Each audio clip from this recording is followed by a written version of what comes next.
Huwag kayong palilinlang, sapagkat kailanmay hindi magmamana ng kaharian ng Diyos ang mga immoral, sumasamba sa Diyos-Diyosan, nangangalunya, nakikipagrelasyon sa kapwa lalaki o babae, magnanakaw, sakim, lasenggo, mapanlait at mandarambong. Ang marunong na babae ay pinatatatag ang kanyang sambahayan, ngunit ang hangal na babae ay sinisira ang kanyang sariling tahanan. Ang taong namumuhay sa katuwiran ay may takot sa Panginoon, ngunit ang namumuhay sa kasamaan ay humahamak sa Kanya. Ang salita ng hangal ang magpapasama sa Kanya, ngunit ang salita ng marunong ang mag-iingat sa Kanya.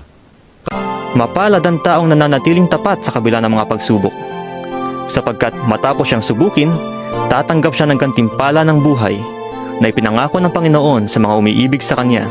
Mahalin ninyo ang Panginoon na inyong Diyos ng buong puso, ng buong kaluluwa, at ng buo ninyong lakas. Huwag ninyong kalilimutan ang mga utos na ito na ibinigay ko sa inyo ngayon. Ituro ninyo ito sa inyong mga anak.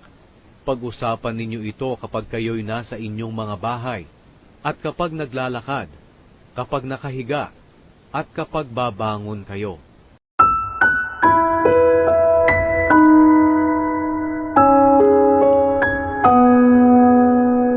Ang kayabangan ay humahantong sa kapahamakan, at ang nagmamataas ay ibabagsak.